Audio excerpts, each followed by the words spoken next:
દર્શક મિત્રો, hello Gujarat news નેટવર્કમાં બધાને નમસ્કાર। હવે જોઈએ આજના મુખ્ય સમાચાર।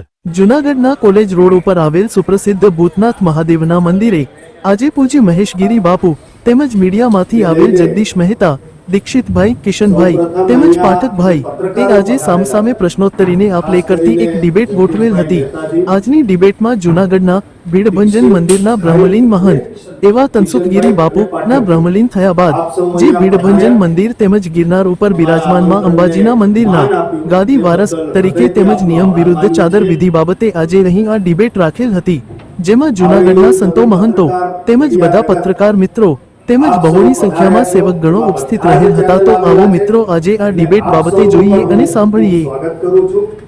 અહીં જીવનથી વિદાય પણ લેવી પડી અને એના માટે ખરેખર જોઈએ તો આપણે બધા જ દોષી છીએ, કેમ કે આપણે છોકરીને દીકરીને એવો સમાજ ન આપી શક્યા જેથી કરીને સુરક્ષિત અનુભવ કરે। મોદીજી કઈ મેળ પડે એમ નથી। બાપુએ સ્વયં જ્યારે શરૂઆતમાં કીધું કે ભાઈ હું કેટલીક વાત એવી કરવાનો છું કે મારા માવતરને કહું છું તમે આ બંધ કરી મને વિડિયો સાંભળો તો એટલે હું તમને કહું એ સ્વયં કે છે એનો ભાઈ કે મેં સાંભળી જબરદસ્ત બાપુએ સ્વયં કે છે અમે ક્યાં કીધું કે આજે તમને નિર્દિષ્ટ પ્રશ્ન છે કાલે દેશની કે ગુજરાતની બીજી જગ્યાએ તમે સંતોની સામે હંમેશા નમ્રતા હોય બાપુ આ તો આ કરવા માટે તો બિલકુલ નથી। તમે કીધું કે તમારું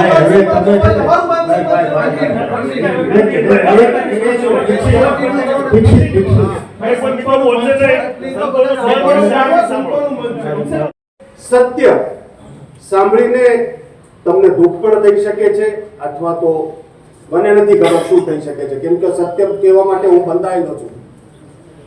એક વાત જરૂર છે કે લીગલ પોઈન્ટ ઓફ વ્યૂ એમાં આવે કે હું પૂર્વ ભૂમિકા બાંધી દીધી।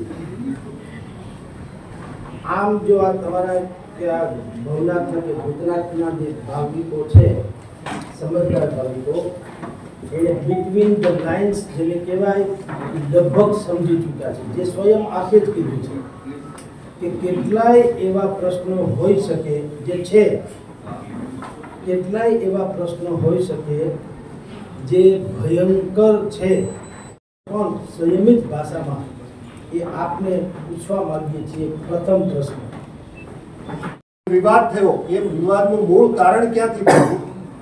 અત્યારે ફક્ત એની જ વાત કરીએ, બીજા વિવાદોના લીધે આ થયું કેમ કે વ્યક્તિ શરૂઆતથી જ વિવાદ થયો હતો। મૂળ જેમ સંજય કોરડીયાએ કીધું કે આ વ્યક્તિની નિમણૂક જ ખોટી થઈ હતી હરિગીરીની, એ ખોટી નિમણૂક થઈ તો ખોટી રીતે થઈ, જેને ખોટો કર્યું અહીંયા બધા જ છે, બધા જ છે। અમારા પરંપરામાં સુખડ પરંપરા કહેવાય કે સુખડમાં શું હોય, એક પરંપરા છે સીધા ચોટી કાપીને ચેલા બનાવે। સુખડમાં કેવું હોય કે જે તમે ચેલો બનાવ્યો આ વ્યક્તિનો ખાલી એક જ ઈરાદો છે કે આવી વ્યક્તિ તો સડોડિયા કરી જાય। જે અત્યારે નાના પીર બાબા છે એના ટ્રસ્ટી છે ને એનો મોહન છે હિમાંશુ ગીરી।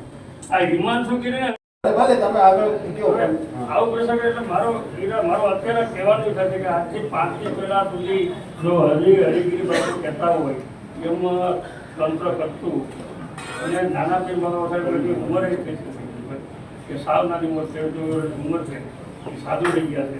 ગણપતગીરી બાપુના 21 વર્ષ સુધી મહેશગીરી કઈ નથી બોલતા, હજુ કઈ નથી બોલતા। ગિરીશભાઈ શાંત રહો કીધું તો બરોબર ઉકળી ગયો કારણ શું?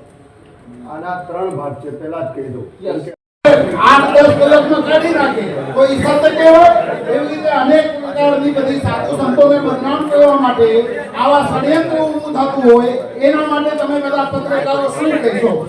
આજે મહેશગીરી બાપુ સક્ષમ છે, તમે મહેશગીરી બાપુને ભૂએ મંચમાં લઈ આવ્યા છો, તો આજે સત્યને ઉજાગર કરવા માટે જ્યારે ભૂતનાથ દાદામાં આપણે અહીંયા ભેગા થયા છીએ તો આજે સત્યને ઉજાગર થવું જ જોઈએ।